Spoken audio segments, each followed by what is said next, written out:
Here we go again. We're going to try to just get our tone, our cadence, our um,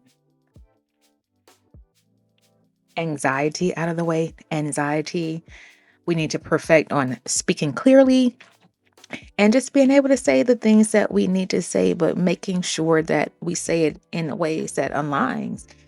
Because what we do not want, Karanda, what we do not want is to sound gibberish, confusing.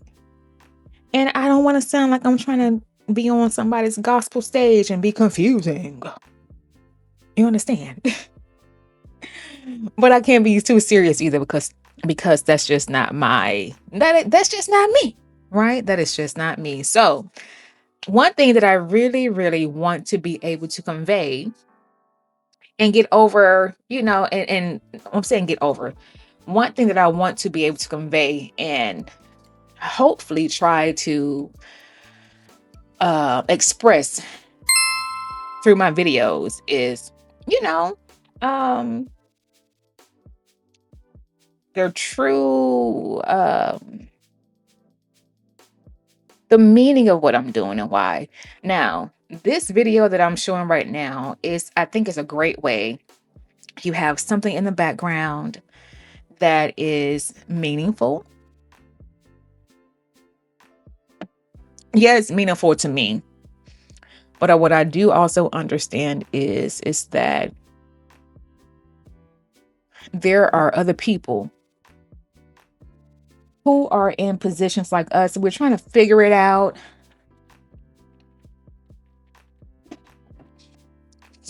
There are desires we have, and I feel like I can be long tailed on words like desires we have. I don't like that. So this is what I'm trying to work on. Just my deliverance of my girl. Where does that come from? But the deliverance of my words and my objective. What am I really trying to say? Hell, I don't know, but we're going to get there. I don't know, but we're going to get there. So you have to be able to enunciate, pronounce, sound clear, at the same time, be yourself. And I think that's a hard thing to do. I really do. I think it's hard, especially coming up out of the gate and not really knowing how to do the things that you're trying to do, how to, what you hear in your head, how you see yourself and hear yourself in your mind, how to get that across in real life. So these are the things that I think I face. And I know somebody else out there understands this. Child, because when I hear myself on the playback, I'm like, who is that girl? It is not me. And so what I love about the playback is that it allows me to hear myself how other people hear me.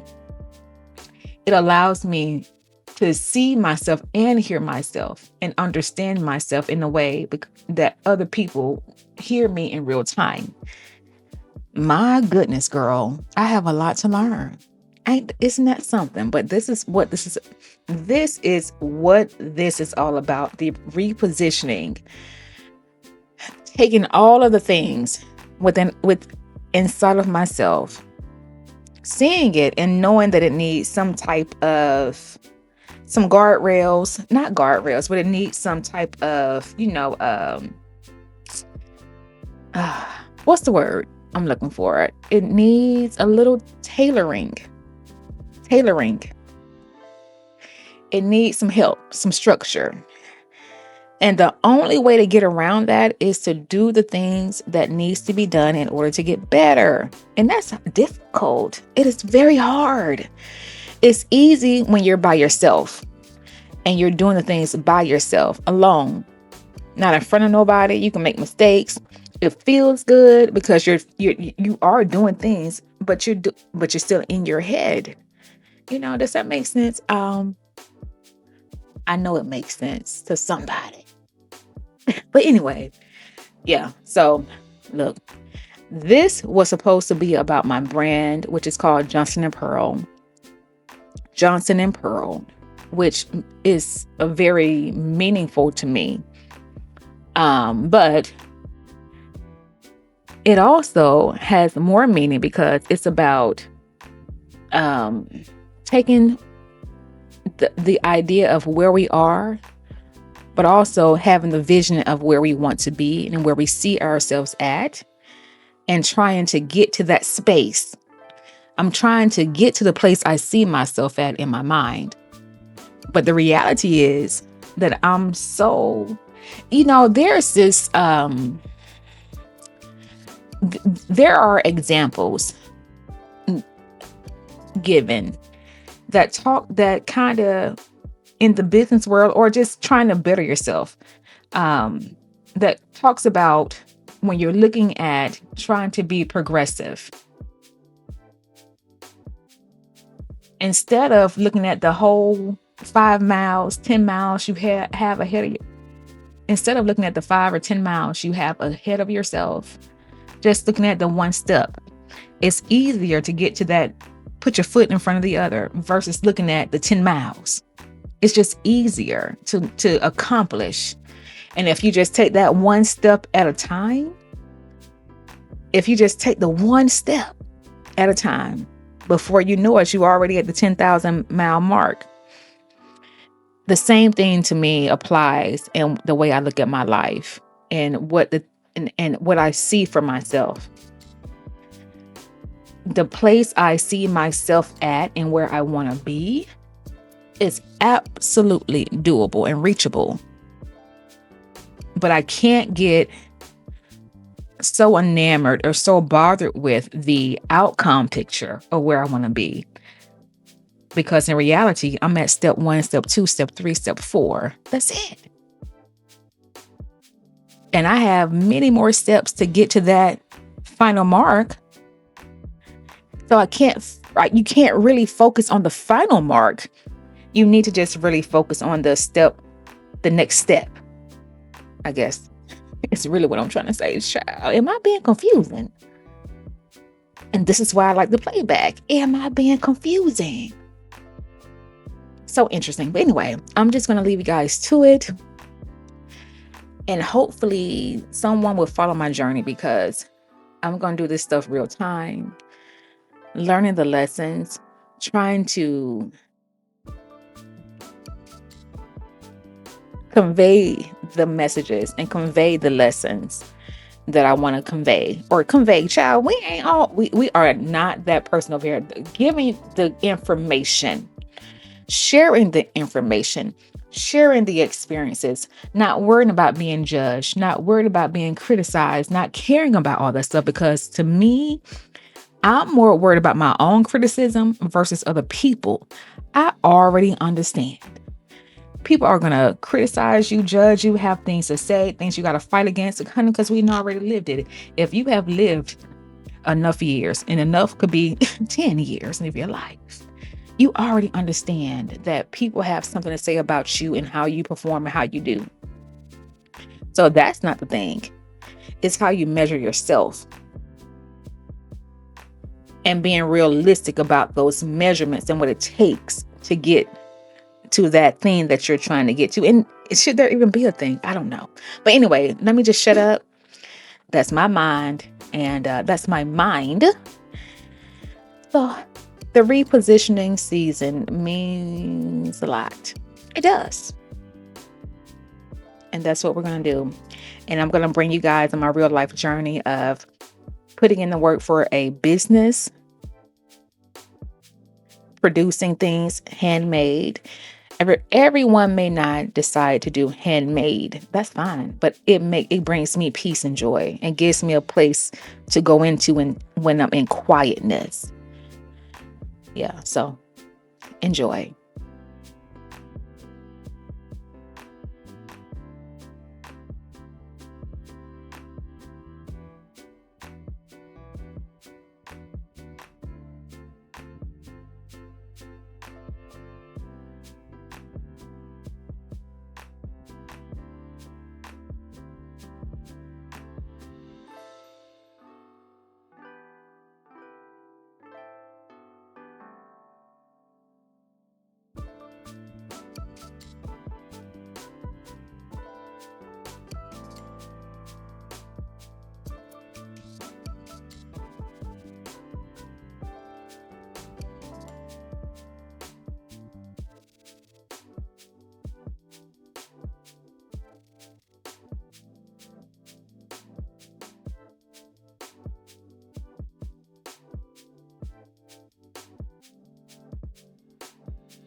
I'm gonna jump back in here as well because I think, no, I know in my previous video, I wanted to be able to talk about me leaving my over 20 years of a career. What does that do to you? And it's so amazing to me. Um, the programming that we go through from our early stages of life. Oh, I'm so sorry. But the programming we go through in early stages of life, and we start to measure ourselves against the program that has been taught to us on how to live, what to expect. And it's nothing, some of it is nothing wrong with it. But what's amazing to me is that when I left my job, and I left for a multitude of reasons. And I don't really think I'm going to really get too much into it unless you guys want to know. And then I'll answer some questions about that whole process for those who are interested in knowing. Just mind you, I'm going to have to, I can't divulge everything just because out of respect for, I have respect for the people. But what was so interesting to me is that, excuse me, after leaving that job, I had to recalibrate. And I was not expecting that. I can really honestly say I was not expecting that part. So you go from, I was functioning on a high level of functionality, right? Multitasking 100,000% of my day. Now, I can say now, most of the time I was able to balance turning work off once I left work at this point in my life, at that point. Not really caring about it, but not really caring about it too much after I left work. Definitely didn't talk about it because what is there to talk about with anybody now? But I think my version of turning that off, something was still running in the background. So after I left that job, I had to learn how to adjust, because you're so used to, I was so used to functioning and multitasking in a way. And I think a lot of people do this. So I think a lot of people, depending on the position you hold at your job, I think you just learn how to start being able to function, like multi-function at a high capacity. And then what happens is you're not just functioning for the job. You're functioning for your job and your personal life all at one time. And that's a freaking lot. So when I left, and yeah, I know I repeated this like 10 times when I left, but the actual working part, the career part, got quiet, and now I'm left dealing with all this extra noise in the background. The need to feel like I need to be doing something all day long, and not stopping. I need to keep doing again.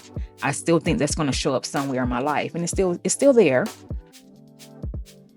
But also understanding what became more loud to me was seeing the things that I really needed to work. Okay, here we go. This is what I'm saying, to slow down with my talking. I think I talk too fast.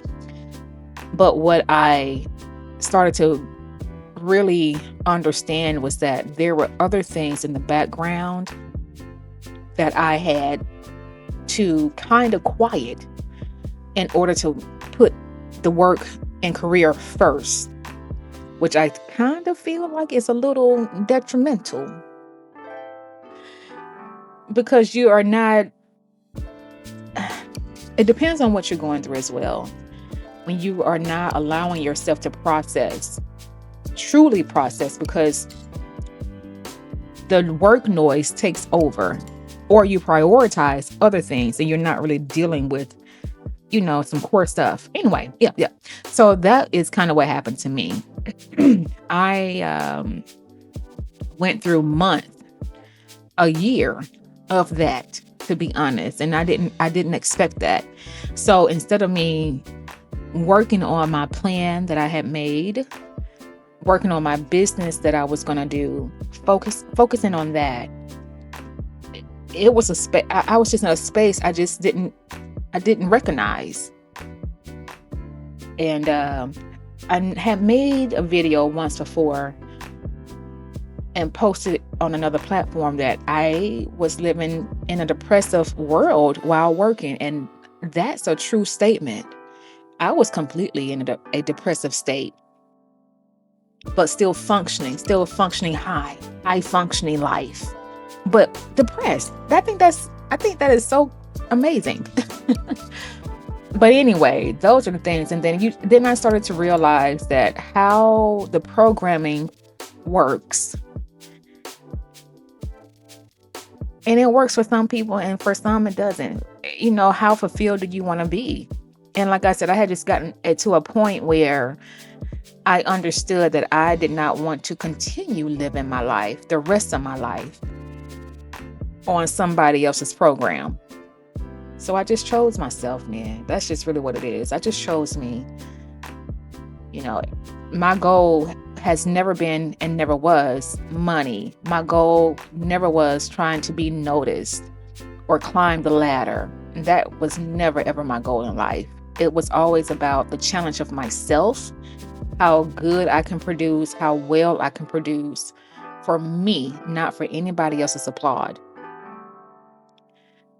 That was, and so that's what I say, even coming on to YouTube and the platforms here, I realized that my number one struggle is always